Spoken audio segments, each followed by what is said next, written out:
Wallies in general, they're very laid back people and least aggressive community. I have two moods. One is super good, super good, super good, super good, super good, and pissed.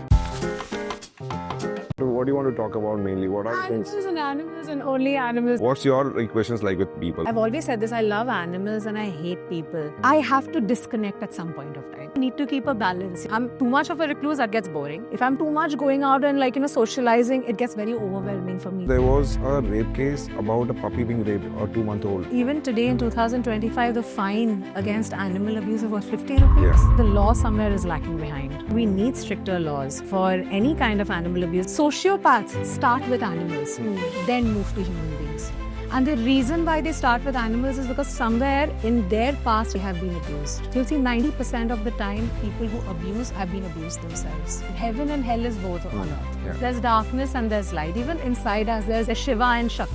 Well, how was the veterinary care in Calcutta? We had this one doctor, Dr. DJ, who had taken care of all my dogs. I live in Bombay right now. My vets are in Bombay, and I must say that Bombay is doing very, very well, especially Yoda. The things that you guys are doing, you have a high-end clinic as well as you give 100% free for all the rescues and animals. And I think that's a great initiative. Priya has been doing this for like 15 years now. Kudos to her for just imagining this to be the space. I love that woman. The kind of human being she is. She's such a simple person. She's available on phone for 16 hours a day. She doesn't really talk much about the rescues that she does. She just sends pictures and be like, listen, this animal needs a home or something. She's that hands-on. It's not always fun and it's not always good days when it's animal welfare, animal rescues. When I used to rescue all these animals, I had two dogs. Bozo and Lisa, my two golden retrievers. And the little one got pregnant. I delivered the babies all by myself when I was a little girl. Wrapped them and cleaned them and put these umbilical cords in threads and everything and laid them in bed and stuff. And when the vet came, they were like, you did all of this yourself? And I said, yeah. I've given animal birth life. I was very attached to my dogs. And I remember when my parents separated, all my rescues were given away. And after that, I couldn't rescue another animal for a while.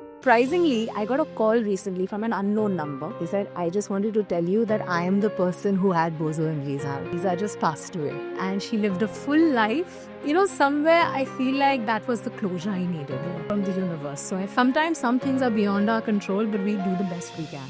So finally we are doing this. I know we've been planning to do this for a while. I'm so happy that we're doing it finally. I know, me too actually. What do you want to, basically I want to keep a structure here. What do you want to talk about mainly? What are the things? Animals and only animals. I was so excited to come on this podcast, honestly, Dheeraj, because it's so different, Yeah. And I'm such an animal lover and I have so many wonderful stories to share. I think this is the perfect time for me to go all out and have this conversation. Great. I think the first time when I thought of doing a podcast with you was when we met at that... first time we met. Yes. And at that event, I thought I'll probably... because Priya introduced me to you, I think. Yes. And then, and I wanted to kind of sit down and understand when did your journey start? I know it started way back in your childhood. Since I was born. So tell me something. How did it start for you? What was your first experience? So, you know what? I feel like when people ask me, oh, when did it start? How do you have this love for animals? I think it's instinctual and I think it's from birth. Yeah. And in fact, I was reading something very interesting, somewhere where they said that there's a particular something in your brain, which some scientists have found out, which makes you an empath and which makes you more connected towards animal. And some people are just born with it. It's actually a physical, something that's there in the body. And I feel like I'm somebody who probably was born with it because for me, since my childhood, I had this love towards animals. I loved animals more than humans. Yeah. And my first ever rescue was when I myself was probably 2 or 3 years old. Wow, how was that possible? And it was a kitten called Isley. So she was this white kitten who was motherless and she walked into our bungalow. We used to live in number 10 Jautla Road, which was this 2-storied bungalow with my grandparents. You know how we used to live in joint families in those days. And we had a beautiful structure where this house had this, how Bengali houses have this porch in the background. Yeah. It's called an uthon. Yeah. And usually it's open to animals. Cats can come in, birds can come in. We used to keep water for the birds. Food used to be kept for the strays. Yeah. So it was a very open, friendly environment, unlike houses today where we have gated communities. Yeah. So animals could freely come in and go out. So I remember my first ever rescue was this baby kitten. And I don't know where I got the name Isley from. But I just picked her up in my life and I said, her name is Isley. So that was my first ever... Amazing. Yeah. What was that about? I remember you told me that you bit a dog. Yeah. So You told me, in fact, your wife did Yeah, that. And I yeah. was like, oh shit, me too. And we are both Bengalis from Calcutta. Yeah, correct. Yeah. So I think, I don't know if it's a Bengali thing or if Yeah, it's a maybe. Calcutta thing, but my dog, Snowy, who I used to consider my brother, you know, because we kind of both grew up together. I was at that age at that time. So I was a lonely child. So for me, before Bruno, Snowy was my sibling. So one day Snowy bit me. So I turned around and I bit him too. And my mom was like, what's wrong with you? Why did you bite him? And I was like, he bit me, I bit him too. So that was pretty much what my Yeah, response that's when I started maybe a Bengali thing because my wife told me exact same story. They also had a pet. They would play, and once his name was Sunny, so he went at her, and then she bit her ears. And then Sunny was just 3 months old, so started biting. I was like, why are you like? Why would you even want to bite a dog? But again, very funny story. When was your first? You know, I know you told me that you were 2 or 3 year old when you rescued the kitten. But when was your first effort to do something in terms of a dying animal, You know, finding life? the thing is that because I said, you know, I was a lonely child, and I also came from a dysfunctional family, if I have to be honest, you know, and I feel most children who are growing up in dysfunctional families, you know, they find comfort in animals. I feel like because they feel like people around them don't understand them. So it's the animals who, like, you know, kind of understand them. And I feel like that became my safe haven. Yeah. And it started from 1, then 2, then 3, and suddenly my house was a mini zoo. So my entire terrace was converted into a nursery for animals. I had all kinds of animals that you can imagine. The weirdest pet I've had is a chamkadar, a bat. I've had a lizard. I've had white rats. I've had birds and cats and both of the thai. But there was no animals that I didn't love. Like, even if you gave me an animal which had like a wound and was dirty on the street, I would go and hug it. So in my mind, I never differentiated between, you know, what animal to touch and what not to touch and what to love and what not to love. They were all love for me. And at one point of time, I remember my mom thought we are all going to die of rabies because I would pick up rats and bring them home. There was, you know, those house lizards. They used to walk on the wall. And I don't know, instinctually, I think I was Dr. Dolittle or something. I would put my finger on the wall like that and that lizard would come to me. Wow. And I would touch that lizard ka head with my finger like this, and my mom would just like look and freak out, like, you know, what is going on? But I was going to point out Dr. Dolittle is the reference, obviously. because in my time, that was the movie, and I was called Dr. Dolittle because I had this instinctual connection where I understood what they're telling me, and they understood what I'm telling me. Did you not think of animal communication, or have you practiced or learned anything about? There's nothing to learn. Yeah. It's from the heart. It's as simple as that. You know, they are living beings and they are really intelligent living beings. I think, you know, especially cats. Since I have 2 cats, you know, cats are the only species other than reptiles that have a split eye. Even tigers don't have it in the, you know, the cat family because they see 4 dimensions. They see a dimension beyond us. So they are really intelligent beings. And even in the Egyptian world, cats were worshipped for a reason. So we humans feel that we are very superior and we are very intelligent. We need to learn something from these animals, you know. And I feel like you just have to have an open mind. And that's all you need. You don't need any books. You don't need any skill set. You don't need anything. Yeah, that's the battle we all are fighting. Yeah. Just to make this concept relatable for people, it's such a big fight that, you know, it's okay to let them live around us. Nobody's even telling them to just love them. Like, you and I are crazy about animals, but what we are expecting the other half of the world to do is at least let us, you know, take care of them. It's hard, you know, because I feel like, you know, this world, heaven and hell is both on earth. I feel so. Yeah. There's darkness and there's light. Even inside us, there's, you know, there's Shiva and Shakti. There's both inside us. And I feel like it's what you feed. You know, some people are just drawn towards negativity. And I've always said this, you know, empaths and narcissists are siblings. They're both born out of trauma. When trauma happens to you, one person says, because, you know, everybody's hurt me so much, I want to hurt everybody else. The other person says, because I've been hurt so much, I don't want to hurt anybody else. So I feel like most people you'll see who are animal abusers, sociopaths start with animals, then move to human beings. And the reason why they start with animals is because somewhere in their past and in their lives, they have been abused. And they take it off on somebody else. You'll see 90% of the time, people who abuse have been abused themselves. Interesting. What a great perspective. I've never thought of it that way. Yeah. Agreed. If you deep dive, then, you know, so this is what I have broken it down to. People who do bad to the animals probably are so frustrated. If it wasn't for the laws against humans, they would have done the same thing to the humans as well. They are just people with. So, for example, there was a rape case about a puppy being raped, a 2 month old, right? And we were sitting at the press conference. I couldn't, I just could, break it down that if that man could rape a kid or a girl, he would have. It's just that probably the laws prohibited him. Thoda bahut. And against animal, there was no law. Maybe that's why he was free to do it. But yeah, true. I heard that even today in 2025, the fine against animal abuse was 50 rupees. Yeah. So, I mean, like the law needs to change. There needs to be harsher laws for protection towards animals, protection towards women in our country. Yeah. I feel like the law somewhere is lacking behind. So agree. In fact, you should just now look at animal welfare from the angle of compassion. If you're bringing those, I think somebody used this concept. It was Nasiruddin Shah or somebody who said, sorry, maybe Amir Khan. He said that if you have such laws, you're creating a very strong social fabric for generations to kind of, born correctly and have the right ethics. But if you don't imbibe those ethics now, then you're just keeping. Absolutely. That's why they say, you are guilty until proven wrong, and you're like, that's how the law works, right? And it should be that way in our country, where I feel like we need stricter laws for any kind of animal abuse. I feel like people just feel like they can get away with it. True. I think when you have that confidence in your head now that I will do this and I will get away with it, even like other stuff with human beings, like, road accidents, I feel drunk driving. Yeah. You can just pay money and you can get away with the law, So when you have that confidence, they don't really care. And when this was happening, I'll come back to your Calcutta part as well. But when we were discussing about this, the entire Delhi thing, कि निकालो उनको बाहर फेंको, when I was arguing in my mind about what to say to people who don't understand this, I was doing this thing in my mind to say, if you start doing this to the animals, forget it. Okay, dogs are meaningless for you. Okay, understood for a second. The society normalizes this kind of behavior. Then tomorrow, who's going to stop these people from doing that to the kids?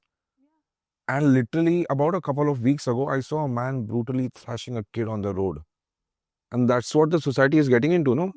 I feel like we are all God's children. Yeah. I feel like we differentiate between species, but we are all living beings. And I feel like compassion needs to be shared equally amongst all living beings. This earth is equally ours as it is theirs.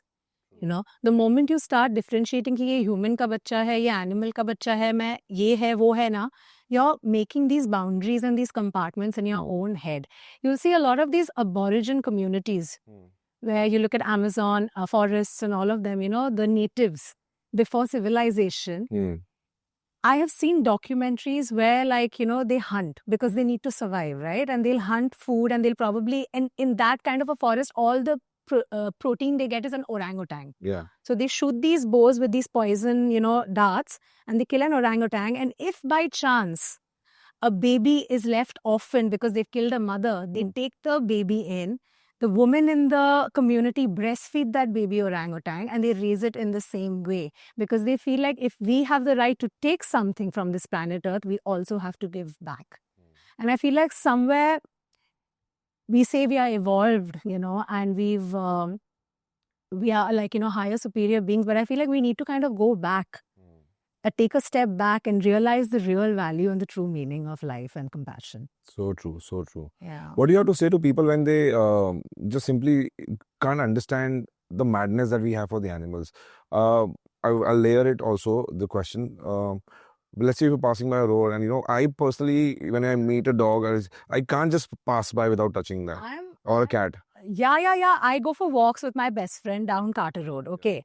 And she gets so annoyed with me because she's like, by the end of the walk, a 1-hour walk becomes a 2-hour walk because I stop by and I pet every single cat and dog on the way. Because I can't help it. They're looking at me and they want love. And who doesn't want love? Yeah. Tell me something, who doesn't want that intimacy? Who doesn't want that cuddle? Who doesn't want that love? And I feel like when I look at them, they're like asking for it. And I think animals also kind of sense it in you. I'm sure they sense it in you. They sense it in me. Ki, कौन प्यार देने वाला Correct, है. exactly. And they're like, इसके पास चलते हैं. Yeah. And I think they instinctually come to you because they know they can get that Yeah. from you. I think you're very much like my wife. So there's a joke we have. I must like spend some time. Yeah, so she's just like you. So I'm still sometimes able to kind of, if I have an urgent appointment to rush to some place, I will still pass by, right? By just smoothly touching and going. My wife and me, we have a joke between us. So our building is the 7th building of the society we live in. Okay. Right. So from that, if I have to just go to the main shop to get something, and if I'm walking with her, right, it's a 2-minute walk. But we have 13 dogs on the way who stay in our compound. Right. So for us to reach the main goal is a 15 to 20 minutes job because she will say hi, hello and talk to everybody. Right? And that's what we have a running game. So when you mention this, it's so relatable with Lucy. So even when I was a kid, now I was telling you about, like when I was growing up, I knew the history of every single stray in my area. Yeah. Because I would just sit in my balcony and I would watch. The most beautiful thing to do is observe. Yeah. And I love watching animals in their habitat, in nature. I don't like therapeutic, no? I don't like going to the zoo and seeing them in captivity. You don't really get to see their real true sight, So as a kid also, I used to see and I used to tell my mother, ye billi ki mummy ye hai, uski behan wo hai. And I would know the whole history. And my mother's like, how do you know all this? Because I would spend hours just observing and watching. And even now in this house, I live in Bandra. On the 12th floor, in a concrete jungle like Bombay, I can't tell you how many animals come to my building in the morning. My day starts at 6 a.m. every day and I wake up like a Disney princess because that is like, I wake up, my birds come, I have parrots coming, I have sparrows coming. I have a kite called Jahangir who's been living outside my window for 5 years. He comes and eats eggs. He calls for eggs. He's come inside my house. And I feel like, I've created this space in a concrete jungle for myself. Yeah. It is possible when you want to do it. And I just love sitting and watching them for hours. People think I'm crazy. People think what is wrong But with it's very therapeutic. Yeah. In fact, especially when I'm upset or when I feel that, burnout, I just go down, sit in my compound with my, street animals. Yeah. You just observe them scratching their paws or just licking their paws. It's very therapeutic to just see what they do. Absolutely. I think it's very grounding. Yeah. Like they say. So how was Calcutta like growing up? I have been to Calcutta many times. My in-laws are there. Yeah. But I want to hear from you. What was it like for you? Because obviously you said while you were growing up, you were rescuing animals. Yeah. What's with the Calcutta loving animals so much? I think it's prominently coming out of Calcutta as a culture. Really? You would know better because, Yeah, from an outside perspective, I see majority. I don't have to. So if I have to just do apple-to-apple comparison, if I go to Haryana or Punjab, I have to really convince them that it's okay to like animals. But in Calcutta, it's a given. People relate to, if they don't like animals, they at least understand me. So from that standpoint, Bengalis in general, we are very laid back people and we don't like fighting. Yeah. The less we do, the better we are. Yeah. We love our arts and our culture. And I feel like that's also another reason why we are the least aggressive community. And we are also a matriarchal community. We also give a lot of respect to the woman in our community. I'm going to get that. Yeah, we are a really matriarchal. Like, women are considered okay not to be married till a certain age. There's no pressure from the family. They are pushed towards education. So I feel like we as a community are very little different than the rest of India. Yeah. And I feel like that really kind of shows. And I feel like it's just culture and upbringing and education. Absolutely. It's as simple as that. I feel like the thing we are lacking in our country today is simple education. Yeah. People just need to be educated. If you have uneducated people running the country, shit is going to go down. Yeah. No, again, a lot of things here about Calcutta. I totally agree with you. In fact, I got married in 2017 and then I started dating Tanya when I was 28, 29. So about 2015, 2014, say we've been together like more than 10 years. How lovely. Touch wood. Yeah. So when we got to know each other, right? Yeah. This feminism thing was just kicking into India. And Tanya was like, what is this feminism nonsense? We've been feminists since ages. Exactly. Like if you just now look at it, deep dive into every household, a woman has a larger say in things, decision making. Can I say something very honestly? I think this feminism is also done to death now. I feel like abhi sabko pyar do yaar. You know what I mean? Just be inclusive. Yeah. It's as simple as that. Just, men, women, the queer community, all of us, we are dealing with shit. Yeah. Live and let live. I feel like this extra feminism of trying to like, show ourselves as superior is also a bit toxic. Correct. I feel like we just need to be really exclusive and just respect everyone for who they are. Absolutely. As simple as that. I have personally broken it down because I keep having these mental battles because I always want to have the right perspective. Yeah. When I'm sitting in a room and if there is a conversation going on, I'm never for or against until I'm thoroughly sure. You're a diplomat. No, I'm only opinionated when I have all aspects in place. Until then, I don't make up my mind. Aquarian. You're an Aquarian. Yeah. So here to just look at it, I was looking at Joe Rogan, right? He said the third wave of feminism, which was until 2012, 2013 in the US, was accurate, where they said give women the equal rights. Yeah. Okay? And then he broke it down. He said that if you are let's say a film actor, a male one gets higher pay and female one does not. Yeah. But that's a lot to do with the culture of that country. Yeah. Where a audience is paying much more to go watch a male hero and not going to watch a female hero. With Wonder Woman, that changed. When audience started paying, the Wonder Woman got paid equally, with the male actor. But in India, that hasn't come in. Like Deepika Padukone cannot bring the same traffic, which maybe she might. But the day when that happens, then I'm sure things are changing, but things are changing very slowly. Yeah. I feel like that's what's happening right now. I do see a change compared to what it used to be before to what it is now. But as you said, rightfully, cinema mirrors society. Yeah. What we are seeing is basically what they're feeding, and I feel like if we are living in a patriarchal society, it is automatically going to be shown in our screens, in our movies, in our OTT platforms, everywhere. Yeah. And I think things are changing slowly, but it will take a longer time. And, also another thing is, like you said, what was happening is like a lot of pressure used to go on men also because they were the breadwinners of the family. You know what I mean? Matlab, a guy knows at the end of the day कि मुझे काम करना है, I have to take care of my family, and women are looking for protectors and providers. So they will automatically go for a man who's making more money or who's more successful or who's able to take care of them better. Which is fine because when so I feel like if this was the pattern of society, now it's changing. Women are working, women are independent, women are making their own money. So slowly, there's a shift all over in this community, you will see, and that's why I feel like the mindset is changing. Yeah. And I like to stop at that mindset where I look at Bengalis and I see, okay, my mother-in-law is an alpha. My father-in-law takes a backseat always. I was like, what a like Bengalis, to have. No? Yeah. And he's like, I don't care. So that's the definition of feminism for me. Like, if that's happening in Calcutta already, why can't we do it in India? All I'm saying, to summarize it should stop at a point where I would simply say women should, 30, 40 years down the line, should not become the men that we were. I just feel like, bhai, just choose one thing, This is my clear understanding. I feel like if you're somebody who feels that everything needs to be equal, keep it equal, split the bill. Yeah. But if you're somebody who feels that, no, I want to be the passenger princess and I want to be taken care of, then deal with the rest of whatever comes with the baggage of it. I feel like the problem is when people are confused. You need to take a stand and just stick to it. Yeah. That's it. And if you're right, you're right. Yeah, What's your thought on this?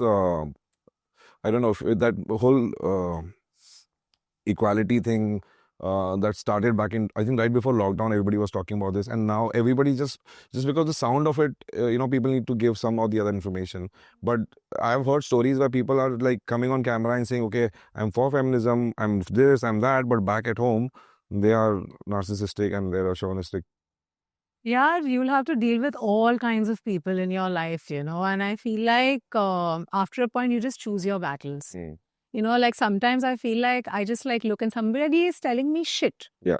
And I know that person is speaking utter shit and I'm just like, because it's not worth my energy. It is not worth my time. You really have to choose your battles in life. If you start arguing for everything, if you start reacting to everything in life, number one, that's what they say, na, when you fight with a pig, you end up becoming dirty and the pig loves it.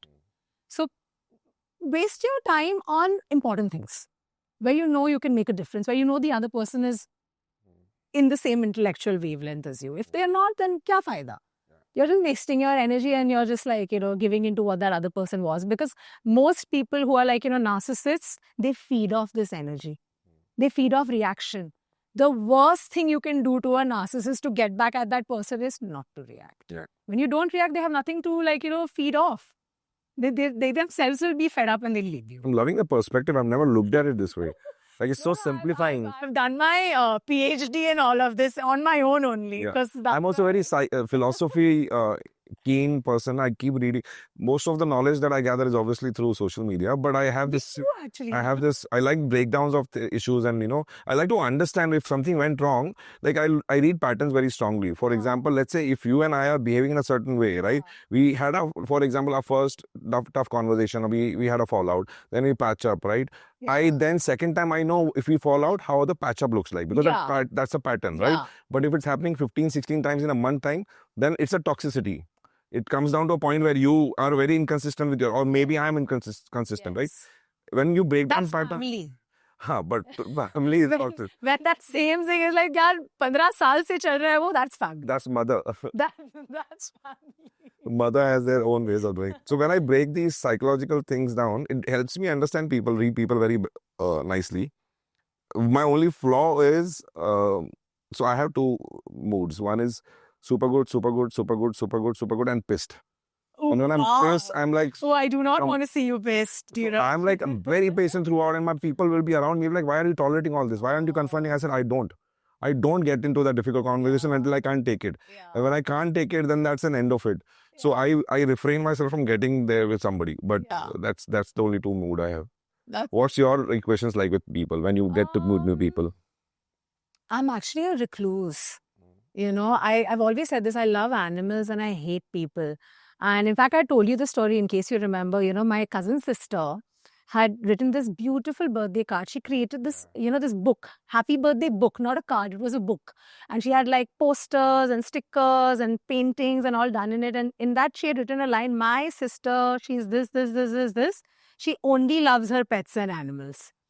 And I have a habit of collecting cards. So every single person who's given me a card in my life, like whether it was an invitation to their birthday, also from childhood to now, I have saved all the cards. Wow. So when you go to Calcutta in my house, under my bed, that place under the bed is just full of cards.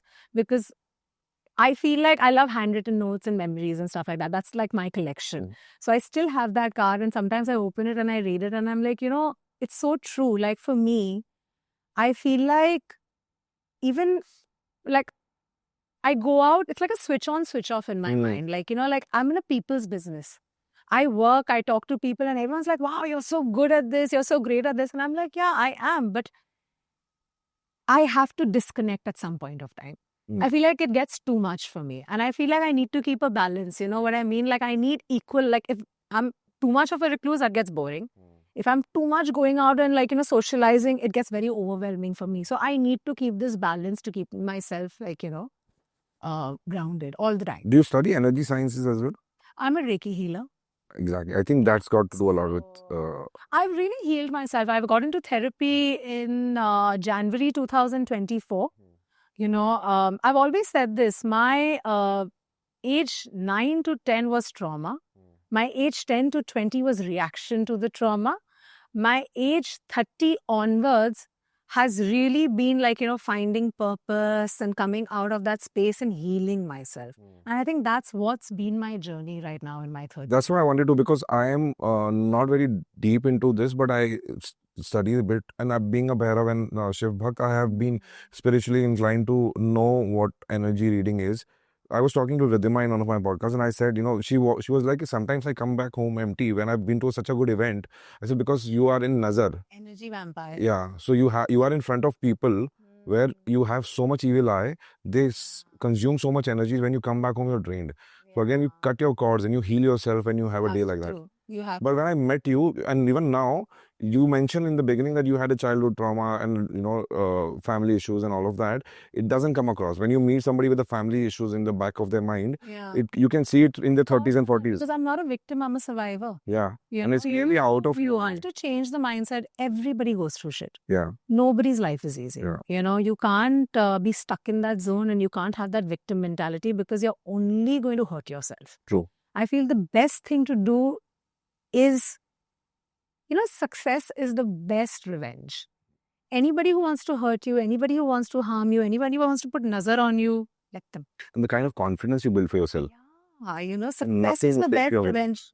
Do your blinders. You know how horses have blinders? Yeah. Don't look right, don't look left. Just keep your journey straight and just keep evolving and growing and as a human being. People who evolve with you will carry forward with you. The ones who don't will just stay back behind you. And there's a reason why they're behind you. So that's just how I look at the world. And I feel like also, like you said, I'm also a little bit like you. And I always try to understand. Like I have that, what do you call that? It's called the Stockholm Syndrome, right? Yeah. And somebody like, what do you call it? Kidnaps you. Captive. You form a bond. I think I'm the kind of person who will form a bond with my kidnapper. I'll try to like psychologically understand him and studying कि इसने मुझे kidnap क्यों किया? इसके बचपन में क्या हुआ होगा? I think I'm one of those people because I feel like also people who are misunderstood now. Yeah. They are always trying to understand people more because they wish somebody understood them like that. So I feel like that's why like people like us will always like, even if somebody is doing something wrong, why is that person like this? How can I heal that person? That's why we rescue. Correct. We are rescuers. We want to rescue human beings. We want to rescue animals. We want to rescue people. And when you see a problem, when you see a troubled soul, it comes out naturally. Yeah, you want to fix that. It's something very interesting I saw on this Oprah podcast. Some therapist came and she said, describe your childhood in 5 words. Just 5 words, just describe your childhood. When you see a person with those 5 qualities, you automatically get attracted to that person because that person feels like home to you. It's this theory that we are all like, following. It's everything is related to our childhood. Wow. Everything is related to like, that's like the most, and you know what? Unfortunately, Indian parenting is the worst.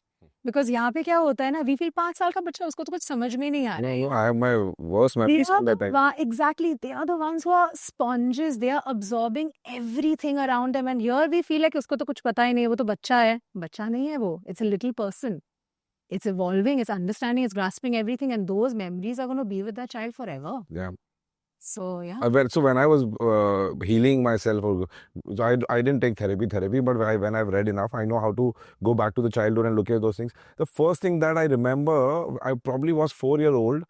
I just started going to kindergarten maybe. And so there was this glass teacups that we would get, like it would be fancy to drink tea in that. Oh, like this. Yeah, so I would get Bournvita in the steel glass because I would break the cups. Achha. Because I was a kid, right? And I had broken I think 2-3 cups. So my mom stopped giving me that cup. But then I remember turning 6 and my sister was 4, but she would get the glass cups. So this stayed in my mind that you differentiated between 2 kids. And I remember this from my 4 and 6 years age. Can you imagine? And I was like, probably that's why when I was 10-year-old in my 10th standard and she was in the 8th standard, we had fights, we had issues throughout growing up. That's anyways there between all siblings. But even now, I keep giving my mom a tana that you loved her more. I've never had a sibling. I really wondered what it would be like. Yeah, like I really, really wondered because I never had that in my life. The youngest ones always are the lucky ones. All right, so going back to now your childhood and your Calcutta days, what was your first pet that you actually grew up with? Oh gosh, it was a family pet, of course. It was this dog called Teddy. And he was already there when I was like born. So it was more like my mom's dog, you would say, And I think Teddy was always there around me. And then, of course, Isley was the first rescue. And then, like I said, it was like constantly. So the news had spread wide and far in my neighborhood ki there's this house, number 10 Jhausla Road, jahan pe animals ka rescue hota hai, So anything would happen, like a pigeon would fall from the AC shaft, broken its window. One kitten with like, something gone wrong. My guard or somebody would pick up and say, baby, theek kar degi. And like my mother would be like, what's going on? Like every time like one new pet would come and I could just not say no. So they would just come into my life and I would keep them till the time they are fine and then set them free. Wow. So that, and the one that was in the house, which was always like the permanent one, which was Snowy for me when I was growing up, the dog that, kind of grew up with me, I used to call him my brother. And Snowy was so wonderful with all the other animals and all my animals used to live with each other. Everyone was open and I hate keeping animals in cages. Like for me, I feel like, like especially birds and fish, people need to stop buying birds and fish. Honestly. And imagine the life just going one place to another. That's it. Just, any animal in captivity and cages, I feel like parents need to teach their children this also. Please don't buy them gifts of fish, aquariums, birds. put a bird seed outside your window. I have that, and you'll be surprised how many birds come in the morning and they start becoming comfortable with you. They'll interact with you. They'll wake you up and they'll say, "Give me food." So I feel like that's one thing I kind of had instinctually from like childhood. I never wanted to see any animal in captivity. Yeah, no, that's horrible. That's So horrible. even in shelters, when we get animals to admit, because obviously dogs don't understand to confine themselves because their leg is broken, they'll move around. So for that 20, 30 days, we have to keep them in the kennel, right? Yeah, that's I feel bad during that phase also. I know it's good for them, but I don't like that also. So when the dogs get healed, then I quickly tell my staff to start walking them every day and give them a good 30, 40-minute walks. Yeah. Yeah, so that's really sad. Any interesting stories from any rescues or anything that was fun? Well, how was the veterinary care like in Calcutta? We had this one doctor, Dr. DJ, who had like taken care of all my dogs. Like I feel like I saw that man growing old. Like he was like the forever vet for all of us, And I think things are changing now. I mean, I live in Bombay right now. My vets are in Bombay, and I must say that Bombay is doing very, very well, especially Yoda and Anacare. The things that you guys are doing. You have a very high-end, I would say, clinic, as well as you give free 100% free. 100% free for all the rescues and animals. And I think that's a great initiative. I don't know anywhere else in India if they're doing this or not. I'm not informed about it. And I think this is something that people need to learn and go ahead and do more of this because, it's good karma. Yeah. You know what I mean? Like we are a culture which believes in karma, and if you do good, it comes back to you tenfold. Yeah. So do it for yourself, actually. Yeah, no, I think we also now, luckily, Priya has been doing this for like 15 years now. Priya was a teenager when she started, right? Kudos to her for just imagining this to be the space. I love that woman. I absolutely adore her. I met Priya, I would say 3 or 4 years ago. And I met her through a common friend, and I didn't know anything about her when I met her, And what attracted me towards that person is the kind of human being she is. She's such a simple person. You know what I mean? Absolutely, like zero complication. She likes you for who you are. She either likes you or she doesn't. And I feel like a lot of people already know that her love for animals is so much, even her love for human beings. Yeah. I feel like she's such a considerate person when it comes to the people around her. Yeah. Whether it's her staff, whether it's the people she's working with, whether it's her friends. I feel like I've decided in my life, I want to have girlfriends who inspire me. Yeah. I want to be surrounded by women who I look up to. I want to be surrounded by people who inspire me and make me want to do better. And that's exactly what I'm doing. I love my girlfriends. Yeah. And Priya's, a very, very close friend of mine. And surprisingly, a lot of them are Leos. Yeah. Including Priya for some reason. She likes me. She really inspires me. She likes lions, cats. She's into wildlife also. Even I love cats. I have meow tattoos, by the way, on my neck. Yeah. So just one thing I want to add there is because I've been into the inner circle and I know how she functions. She's looking after so much together. Yeah. Now I look at Yoda and all its operations, but she's got full time whenever I get stuck. I can just see her on the phone throughout. Sometimes she sends also, screen time screenshots, right? In our group, and she's available on phone for 16 hours a day. Absolutely. I've noticed this myself. In fact, she doesn't really talk much about the rescues that she does. I know that she's running Yoda, but also just one-on-one. So many times, she just sends pictures and be like, listen, this animal needs a home or something. She's that hands-on. Yeah. She's literally sending you, and she'll even meet the people who come for the adoption and look at them and study them and then give the animal. So she's very heavily hands-on involved, I would say. Okay. And to then find time for this also. So there is something that Vedanta does on the lines of women safety, women welfare. They do for children, they do for animals, they do for wildlife. There is so much they are doing. She's then running Hindustan Zinc and then, all of that together, and she still finds time to give you when you reach out to her. And even if it takes days of work, she's always available. Always. So that's a lot to pick from that woman. But just coming back to your point about the support and the care we need, while we are doing good for ourselves with the whatever capacity we build for ourselves, I think it's a fight for all NGOs in totality. Because when we reach out to people, right? And I'm not saying other causes are bad. Everybody can associate themselves with the cause. Yeah. But I think animal welfare always takes a back seat because very less percentage of people would want to do something for the animals. Really? Yeah. So if I break it down, let's say, government says all corporates which are private limited, they have to do 2% of their profits to CSR. That CSR can go in any form.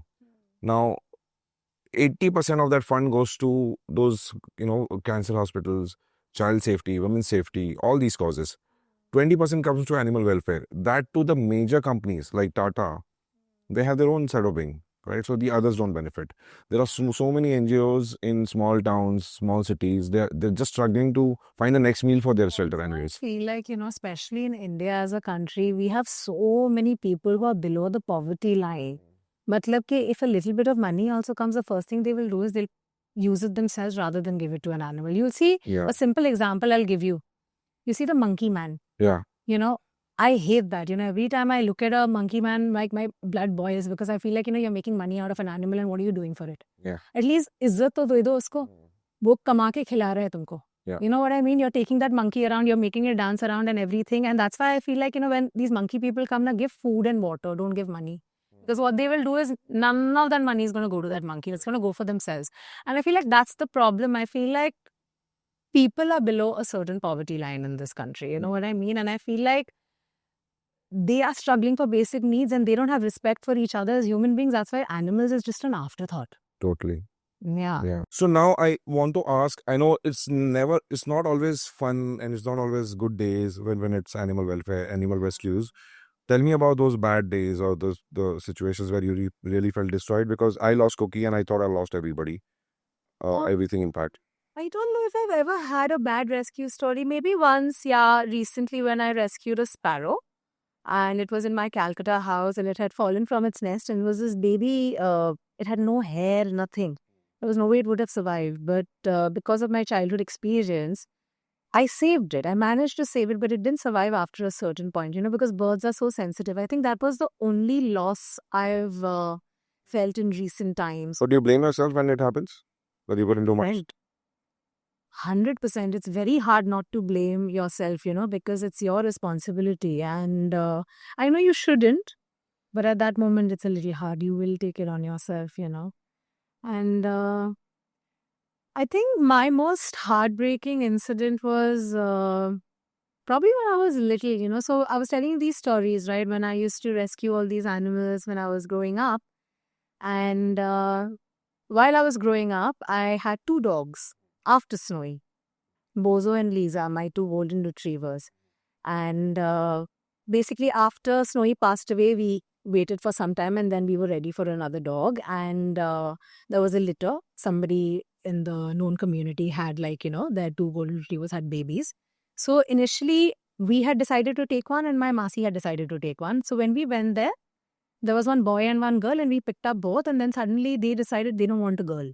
And that happens a lot, by the way.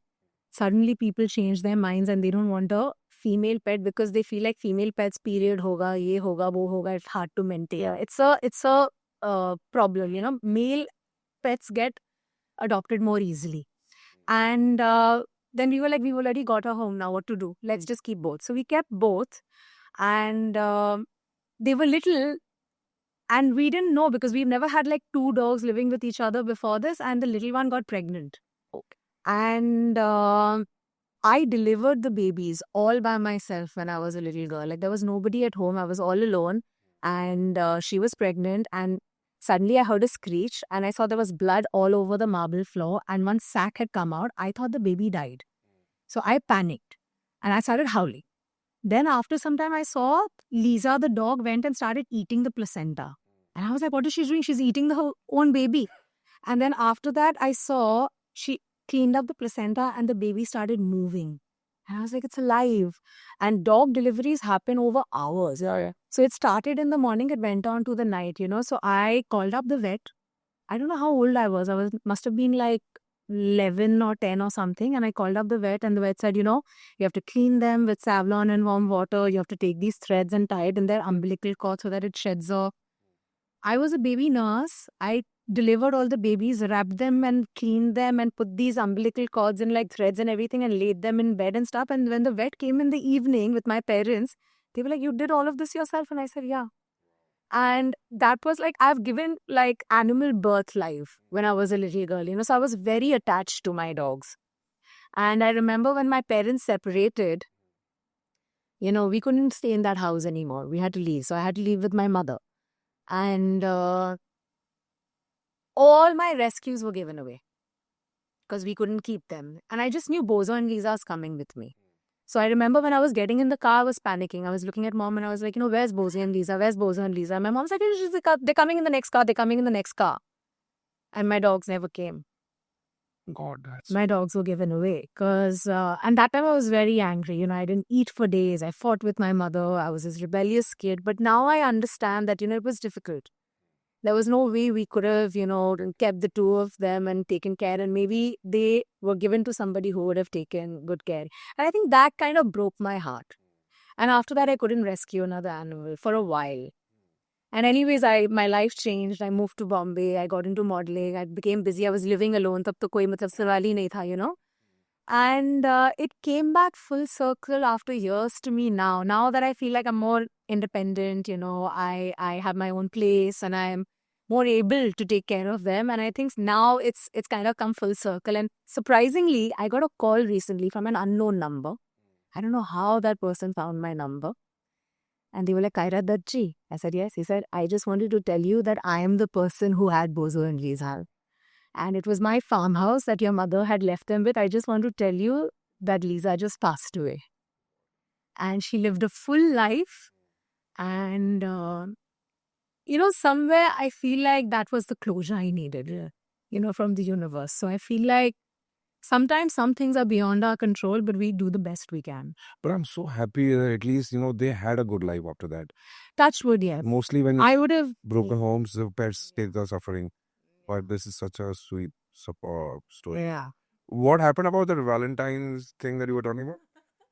Oh my God, that's such a funny story. So this is when I just moved to Bombay and I was modeling and all of that, So there was this boy. I'm not going to take the names. It was this boy who kind of had a crush on me and he was, this builder's son and all of this. And I used to find him very funny because I used to go for my walks on Carter Road and he used to be like this, very like spoiled kind of a guy. This Mercedes car he used to come and then used to be a foldable cycle nikal ke. He would sit on the cycle, then cycle, and the cycle would be folded and put back in the car. And it was like his house is right here.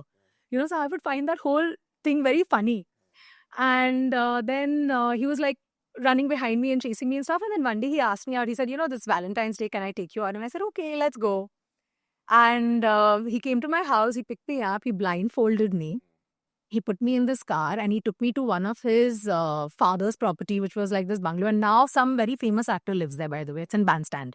But that was the bungalow where he took me. And when I got out of the car, there was like candle lights on the pathway. And then we went up. It was this empty living room space where he had put this table with these two chairs. And he had got this, service from Taj Lands and giving food. And I was like, wow, this is too much. I'm like really impressed that he's gone all out for me. Then we had a meal, we had a conversation. Then he was like, let's go to the balcony. And I went and there was this whole ocean view under the stars, very romantic. And then this big box came, like this big gift. And I looked and I was like, gift where? Wow, very good. And I was damn excited. I opened the big box. Guess what was inside it? 6 rabbits from Crawford Market. And I looked at him and he was like, I know you're an animal lover and I know, you live alone and keeping a dog or keeping a cat might be very difficult for you. That's why I got you rabbits because they're low maintenance. Yeah. Every day, one rabbit started dying. And I was howling and I was like, what is going on? Because, these animals that you buy from Crawford Market, they come with viruses and they're not well. And rabbits are very sensitive. Very special care they need. And I'm howling and I'm abusing this guy. How could you do this to me? Blah, blah, blah. All 6 of them died. And guess what? He came, he rang my bell and he got me 6 more rabbits. I was like, are you nuts or something? He got me 6 more rabbits and again, one by one, they are dying. And finally, one was left. I had one black rabbit. She was a girl and I called her Frisky. And I was one little girl in Bandra who had a pet rabbit and that rabbit would go everywhere with me. I never, I don't keep my animals in a cage, right? So I had a pink basket and Frisky would sit in the basket and I would hold this basket in my hand and I would walk around. I would take her to shoots. I would take her to my friends' parties. There's a party going on. Suddenly people are coming saying, is there a rabbit moving around? I'm like, yeah, that's my rabbit. Yeah. Then I would go to Pali Market. And all these vegetable walas, Frisky aayi hai, somebody's giving carrots, somebody's giving beans. So by the end of it, that whole basket would be full of vegetables. And Frisky sitting with her mouth full of vegetables and she would come back. So for the longest time, I had a pet rabbit in Bandra. Did you continue Frisky. dating that guy then? Never. He's a very close friend of I mine. don't know why I'm imagining. Have you watched Dil Chahta Hai? No. Dil Chahta Hai Major. No, of course, what? Dil Chahta Hai. Yeah. Usme there was this guy, remember, who would remember Dil Chahta Tha? In Date, that card. he would remember date and all of it. Huh. Oh, yeah. The first anniversary, first flower day and all. He seems like that guy. But all this used to In happen. case if he watches this. I'm far away from my dating days, but I'm sure now, I don't know, I don't hear these stories. Somebody's trying to make things that special for her. No, right? Maybe it's 90s thing and we were born watching Shah Rukh Khan and people are... It's so What? bad, all these dating. Today only I got one of my friends send me a message saying that he's starting some dating app and I was like, listen, I've never been on a dating app and I refuse to get on. I hope you're not talking about League. I think so. Yes, It's something with L only. Yeah. You were part of it? Like I spoke to him also. He's Akash's friend as well. So he's probably asking us to do some event with Yoda. So yeah. Well, But yeah, that's what I mean. I don't see that kind of sweet love that, wowing your girlfriend, doing special things. Whoa, Ajkal, it's very cash. it's really sad. And to ask a single girl living in Bombay City, I can write a whole book. So when did you move to Mumbai exactly? Gosh, I don't remember, but I think I was very young. I was, I think around 19. I had started modeling when I was 15 in Calcutta already, but I actually moved because I was in love with somebody. I didn't move to become an actor or something. I was just in love with somebody who was living in Bombay. उसे actor बनना था. Okay. So he was here trying to become an actor and I just followed him because मुझे उससे शादी करनी थी. That was as simple as that. And then obviously that relationship didn't work out. But did he become an actor? But no, he's gone back. Okay. And I'm still here. Wow. Yeah, that happened. And I started modeling and then acting offers started coming. And that's pretty much how my journey in Bombay started. Why don't I mean I know you keep doing projects, but I'm getting this feeling that you chose not to do too much work here. I quit the industry, I would say, in around 2019, just before lockdown.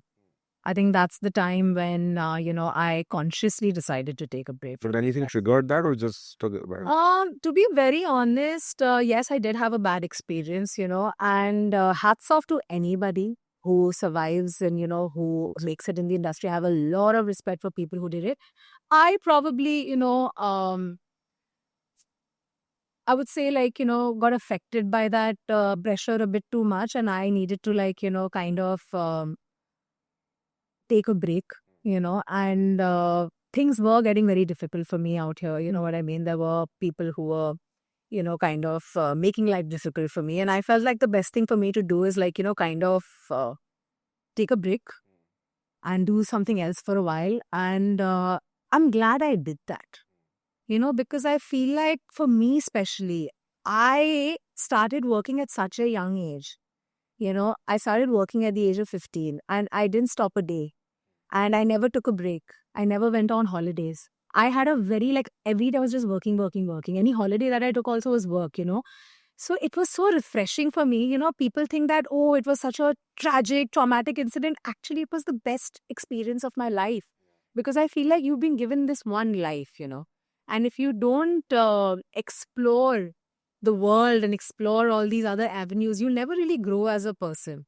I feel like a lot of us just get stuck in one space. I saw this movie Elvis. Have you seen it? Yeah. Remember how he wanted to travel the world and he never left Las Vegas because of that contract? I felt so sorry. I was crying at the end of that movie and I feel like I was so lucky because the first thing I did is I started going on a solo trip. I packed my bags. I left. I was like, industry choro, India choro. Yeah. Left India and just went from one country to another, just traveled, backpacked, stayed in Airbnbs, in RVs with friends. And it was the best experience of my life. Yeah. Maybe that healed you after that? Or I think... Or were you already healed? I think I healed recently. I think I mean, maybe I was also running away from things, if I have to be honest. Sometimes people feel that... because after a point that traveling also got much. I was waking up and, I wasn't sure which city I'm in. Flights became anxious for me. So I feel like after a point, I just wanted to be rooted. So I think anything extreme, I feel like even that other movie, right? Into the Wild. in case you've seen it, like how he went soul searching and he realized that it was always with the people and, the support that he had around him. So I think I was. I had a bad phase around 2019. I think that phase was bad for everybody on the planet. 2019, 2020 were one of the worst years of my life. Mom was really sick, and I wasn't doing so well in my business, and I just didn't know. I lost all motivation. Like we were doing okay, but I didn't have the need to wake up next morning and go to work. I just lost all motivation. I was a workaholic. Even now, I work 16, 17 hours.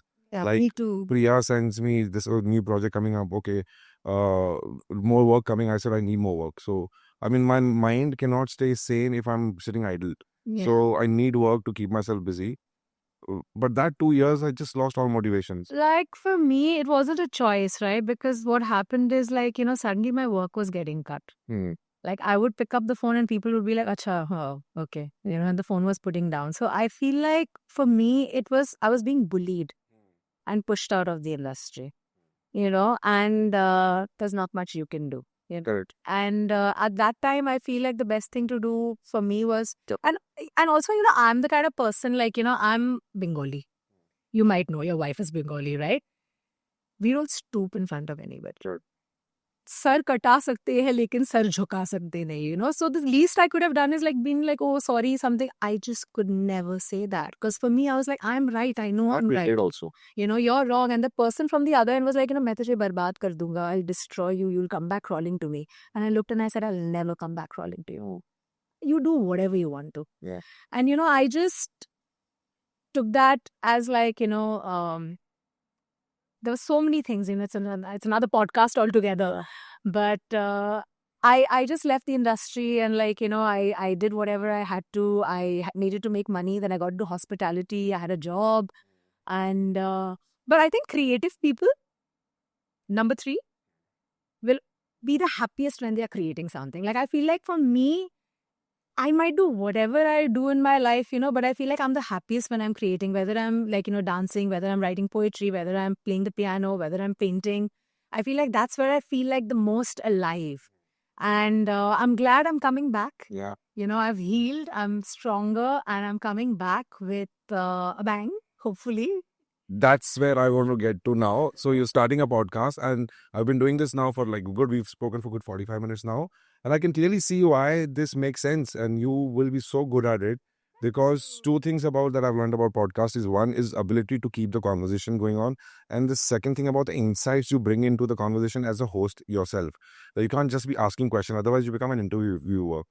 Right. So you have so much depth, you have so much, and it's a horizon. We are talking about energies, we are talking about animals, we are talking about experiences, we're talking about philosophy, and people who have depth and who understand gray zones, I think they will do fairly well on the podcast scene.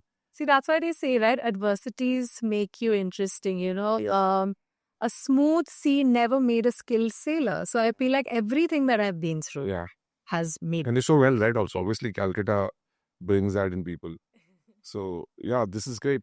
Just want to summarize and end by asking a couple of questions.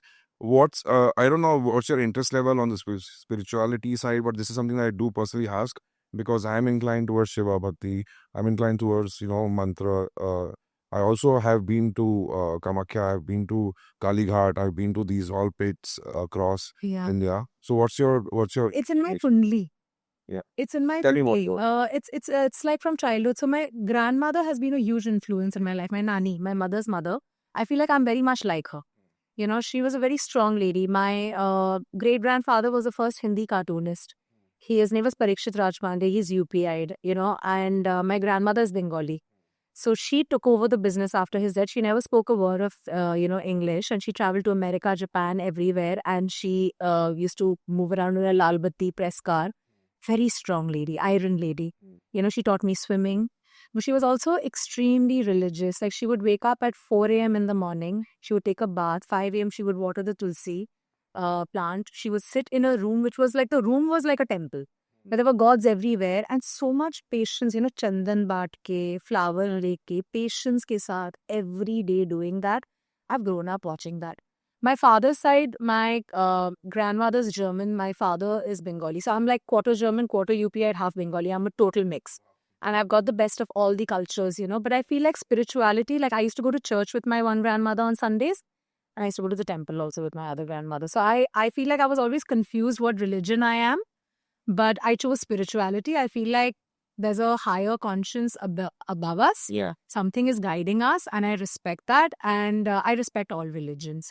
But it's in my kundli because my grandmother used to take me and like show my hand to everywhere. And they were like, in your later life, there is a chance that I can, get into spirituality. But I feel like there is a calling there.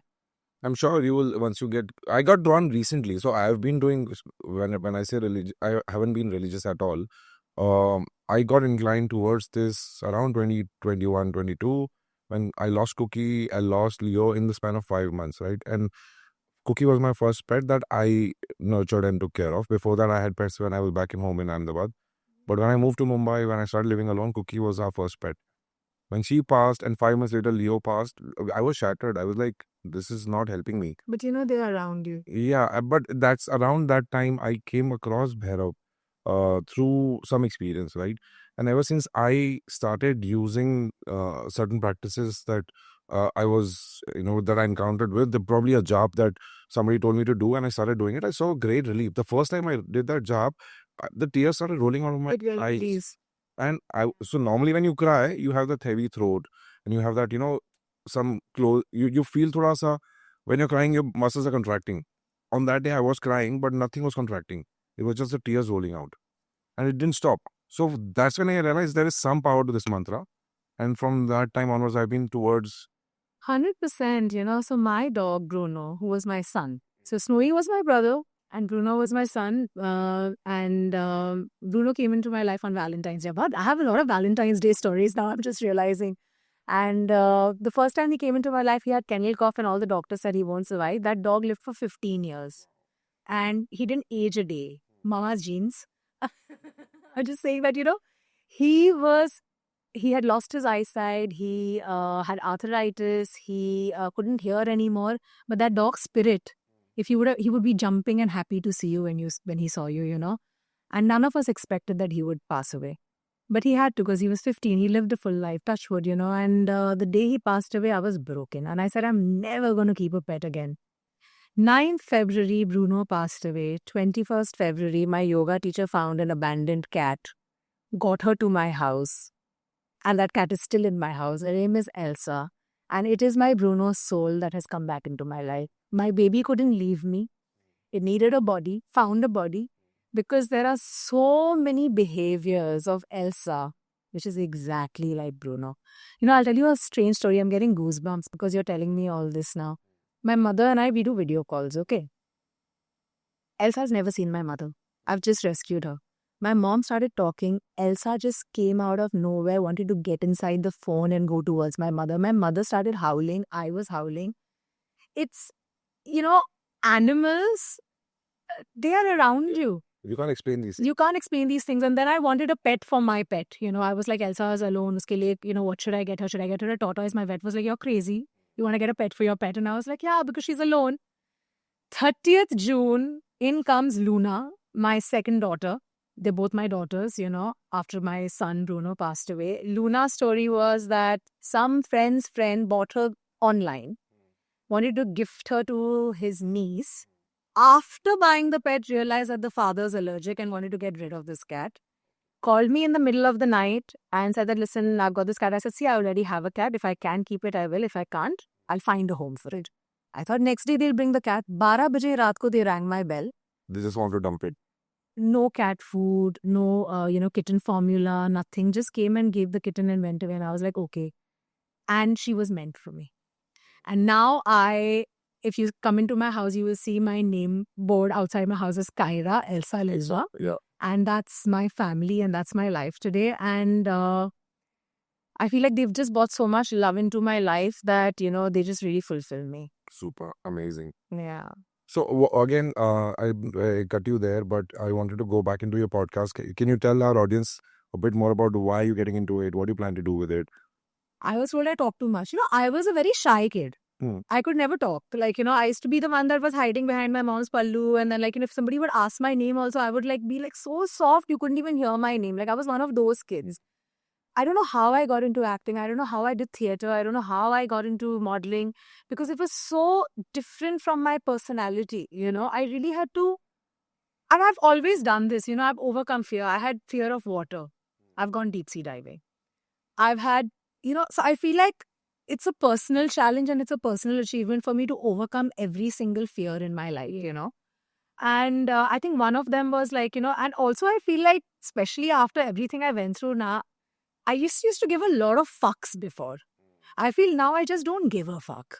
I feel like when you reach that stage in life now where you're just like, गीले को बारिश से क्या डर? My director Madhur Bhandarkar for Calendar Girls used to tell me this. He used to be like, गीले को बारिश से क्या डर? Like when you're already wet, you're not scared of anything. And I feel like now I can just speak utter bakwas.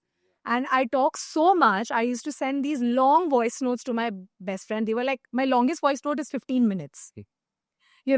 So they were like, listen, you talk so much, you might as well make some money out of it. Yeah. So I feel like now this is the perfect, No, not just because of that. It's because one thing is to talk too much, and the other thing is to talk sense. And you do talk sense. People will listen to you for senseless stuff hours. also, by the way. That's- It depends on my mood. So we have audience for everything nowadays. People are watching any kind of thing. So this is great. When can we expect this to come out? So I can't give you the exact release date, but definitely end of November. Okay, awesome. We are all looking forward to it. Yeah. I think this was it. There is a lot I want to talk about, but I'm sure we can do another one. Absolutely. But it was so much fun. What I was know. your feeling?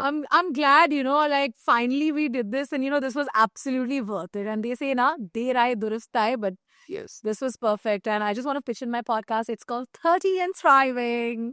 Amazing. Thank you so much, Kyra, once again. Thank you, Dheeraj. I'm glad you made it this far, and thank you for watching this episode.